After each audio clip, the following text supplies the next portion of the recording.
Cor Phaeron, le maître de la foi, était le conseiller spirituel de l'Orgar Aurelian sur Colchis, et ce dernier le tenait en très haute estime. Lorsque le primarque reçut des visions de l'arrivée de l'empereur, ce fut Cor Phaeron qui le pressa d'aller porter la bonne parole parmi le peuple. Premier de ses fidèles, il le soutint lors de toutes les batailles livrées contre le Covenant de Varadesh, lui transmettant sa force spirituelle lorsqu'il semblait que cette guerre n'en finirait jamais. Quand Lorgar fut fait commandant de la 17e Légion, Cor Phaeron devint son second et fut placé à la tête de la première compagnie des Worldbearers.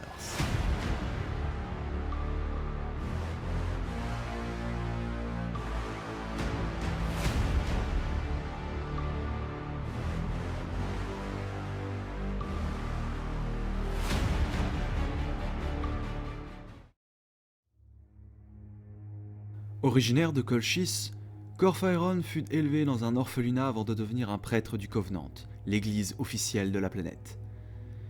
Il fut chassé bien plus tard de la ville sainte de Colchis, Varadesh, après avoir défendu une position jugée trop énergique de la conversion par ses pairs. S'auto-proclamant le porteur de la parole, il prit la tête d'une caravane itinérante et voyagea dans les zones désertiques de Colchis dans un gros chariot sanctuaire, monté d'une large dune où des émanations huileuses s'échappaient d'une douzaine de petites cheminées surmontées de chapeaux en forme de gargouilles et où d'épaisses chenilles en bois soulevaient le sable. Sur la plateforme arrière du chariot, des douzaines d'hommes et de femmes armés accompagnaient le prêtre. Le chariot de Cor Phaeron traînait une sorte de château avec au sommet une icône dorée qui représentait le livre en feu, un symbole d'allégeance et de foi qui était l'emblème du Covenant de Varadesh et qui deviendra le futur symbole de la 17e Légion. Autour de la machine de Cor Phaeron, des véhicules possédant des pneus ballons pour évoluer sur le désert mouvant, des quads de 2 passagers et des cavaliers accompagnaient le prêtre dans sa quête missionnaire, monté sur des arpenteurs du soleil ornés de rubans et de fanions délavés, la bannière noire et rouge d'un drapeau de prière flottant à l'arrière de chaque éclaireur. C'étaient les fidèles que Cor Phaeron avait ralliés au fil de ses prêches, servis lui-même par de nombreux esclaves. À la tête de cette caravane, Cor Phaeron se dédiait à prêcher la foi du Covenant, baptisé la vérité, aux peuplades nomades du désert de Colchis. Le porteur de la parole voyagea sur toute la planète, convertissant à tour de bras.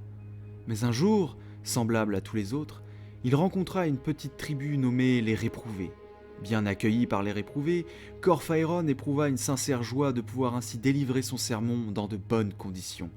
Bien que l'impureté était répandue chez les Réprouvés, symptôme à ses yeux de leurs mœurs impies, Cor Phaeron était un sincère croyant qui considérait qu'on ne pouvait priver les plus déshérités de la vérité, car à quoi bon porter la parole des puissances, divinités vénérées par le Covenant, à ceux qui la respectaient déjà ? Ce fut d'ailleurs cette approche missionnaire qui lui valut d'avoir été banni, renforçant sa certitude que la vérité résidait dans les étendues sauvages entre les villes de Colchis. Il fit la connaissance de Fan Morgai, chef des Réprouvés, et après que les traditions d'hospitalité furent respectées, Cor Phaeron prêcha la vérité avec enthousiasme, appuyant ses propos de gestes théâtraux et posant ses yeux noirs sur chaque membre de son auditoire en un mouvement leste, comme on le lui avait appris dans les salles de l'orastre de Varadesh. Dévoré par le zèle qui enflammait son discours, il lut de la compréhension sur les visages de son public dont le sermon du porteur de la parole touchait et rappelait leurs tristes conditions. Les Réprouvés étaient captivés par ces paroles si différentes des discours rébarbatifs que les autres missionnaires leur avaient servis pour les rallier à leur cause, ce qui montrait déjà le grand talent de Cor Phaeron dans l'art oratoire. Mais durant son prêche, quelque chose semblait détourner régulièrement l'attention des Réprouvés et de Fan Morgai, leur regard s'attardant trop souvent sur la tente principale au centre du campement, une large structure conique, rayée de blanc, de noir et de rouge, brodée de constellations sacrées. Exaspéré, il exigea de savoir ce que renfermait cette tente, soupçonnant une archéotechnologie datant du temps jadis. C'est alors qu'un enfant sortit de la tente, et dès que Cor Phaeron vit ses yeux violets, il sut immédiatement que sa vie serait changée à jamais. Il fut foudroyé par une énergie incommensurable qui le mit à terre, mettant un terme à son univers tel qu'il était et augurant l'avènement de l'ère du doré. Se remettant de ce choc, il sut que l'enfant était habité par l'énergie des puissances. Il retrouva le chef de la tribu des Réprouvés près de sa tente et exigea des explications sur ce qu'il considérait être une hérésie, car il lui semblait blasphématoire que cet enfant touché par les puissances puisse vivre chez des parias. Il apprit que l'enfant avait été trouvé 17 jours avant son arrivée par les Réprouvés et qu'il grandissait à vue d'œil.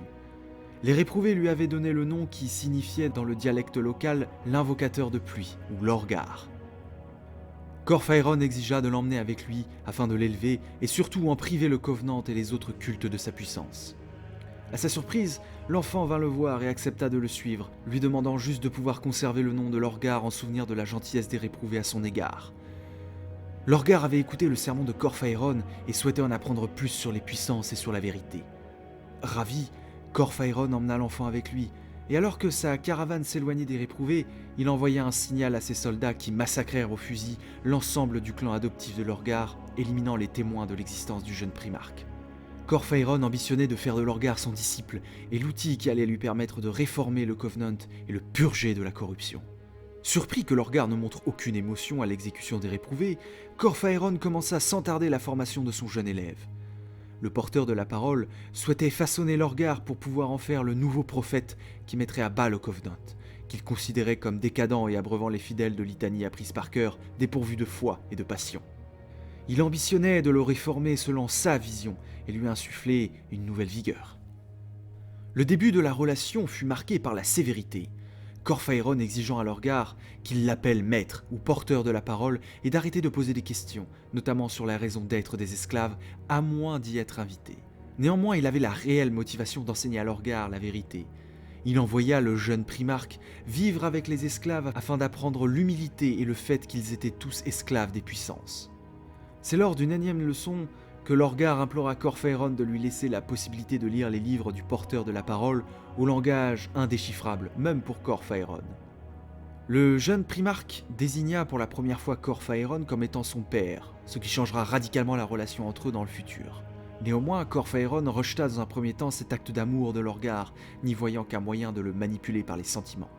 Il ordonna évidemment qu'il soit châtié pour ses mots, mais à sa grande stupeur, il fit face au refus de ses convertis d'appliquer la sévère punition, de peur de lever la main sur celui qu'il voyait comme un envoyé des puissances. Pour beaucoup, Corphaéron avait accompli son destin en trouvant l'enfant et devait le reconnaître comme le prophète des puissances.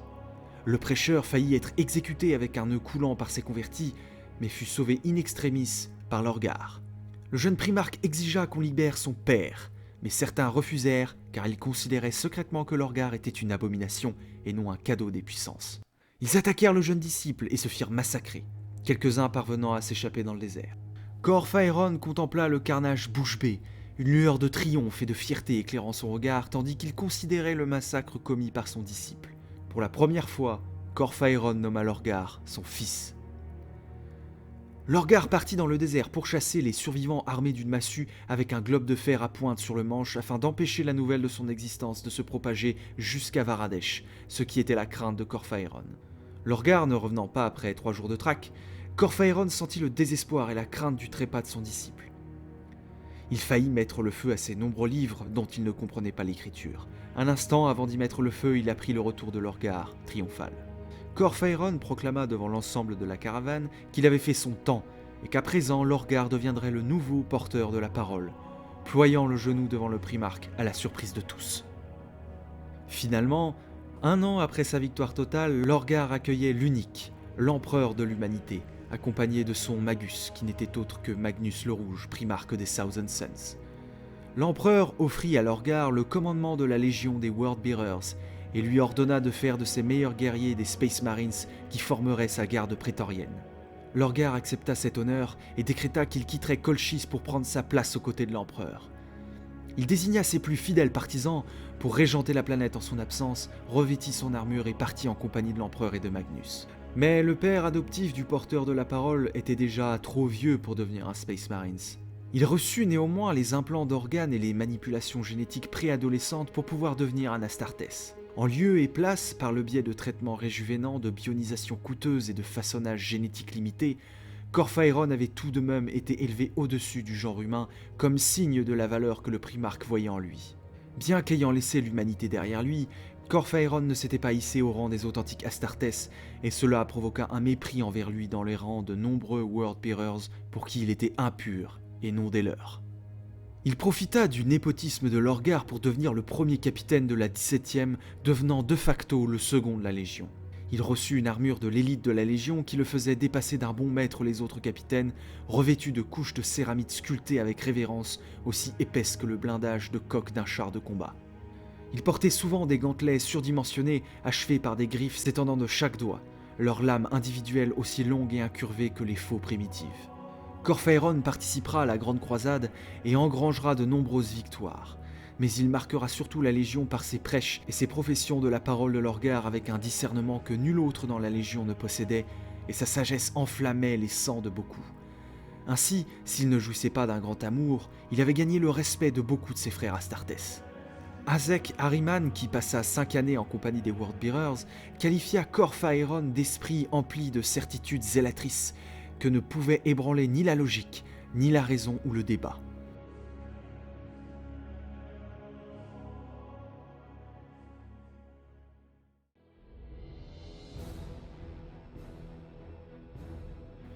Pour soutenir ces affirmations, Corphaéron avait rencontré en compagnie de Lorgar la cour du Phénix du monde d'Héliosa, un gouvernement polyarchique composé des divers rois et seigneurs du système.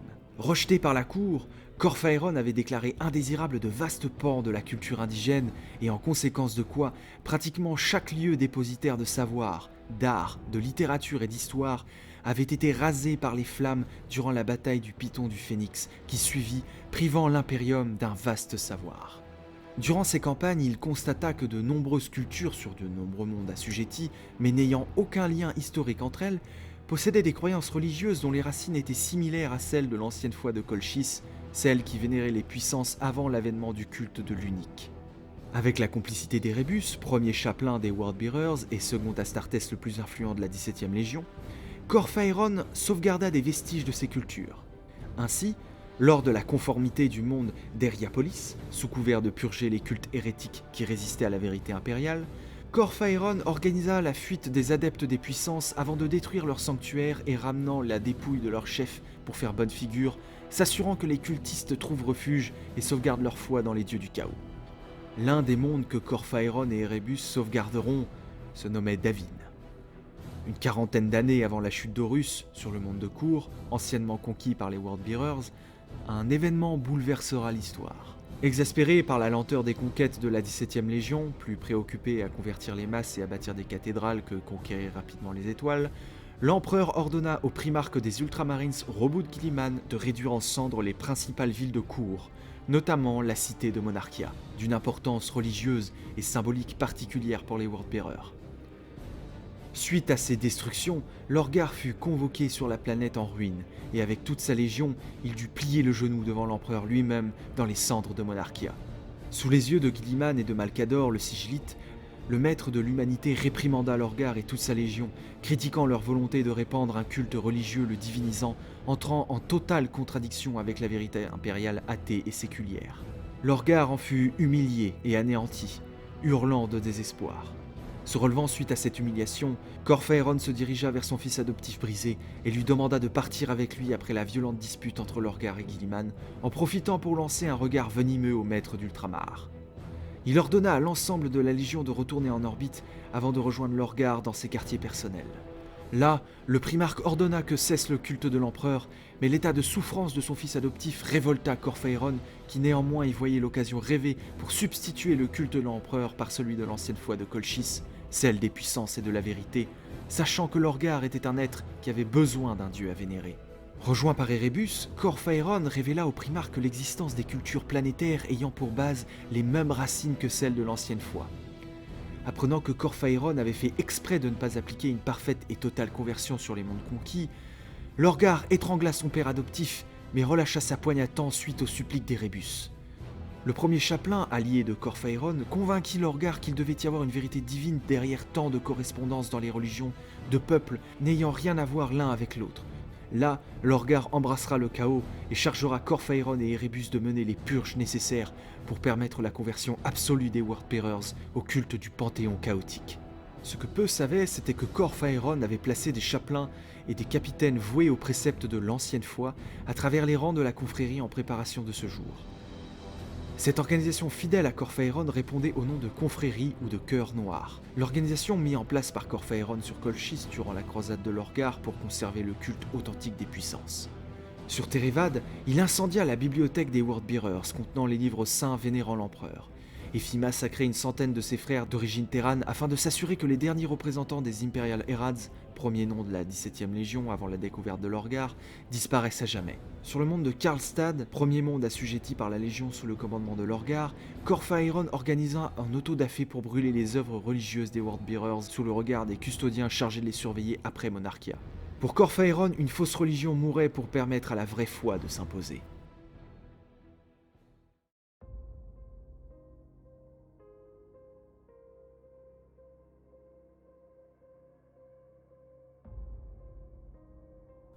Le premier capitaine fut présent lors de la bataille d'Is-25. Avant le combat, en orbite autour de la planète, il était aux côtés de Lorgar sur le Fidelitas Lex, vaisseau amiral du Primarque, recevant les représentants des 4 légions renégates dont Kurz, Perturabo et Alpharius. Il sera témoin du pacte scellé entre eux avant de partir régler le sort des loyalistes sur le site d'atterrissage d'Is-25. Arrivé sur la planète, Corphaéron encouragea son fils adoptif d'ordonner l'acte de trahison suprême qui vit la destruction de la Ravengard, des Salamanders et des Iron Hands. Se bornant à continuer à l'appeler « mon garçon », Corphaéron rappelait à un Lorgar soudainement hésitant et perturbé par sa trahison qu'il était son fils et non celui de l'empereur. Mais quand Lorgar partit rencontrer son frère Corvus Corax sur le champ de bataille, l'arrogance du maître de la foi s'effaça, remplacée par une réelle crainte de voir Lorgar se faire tuer face au seigneur Corbeau, bien plus talentueux que l'Urizen dans l'art martial.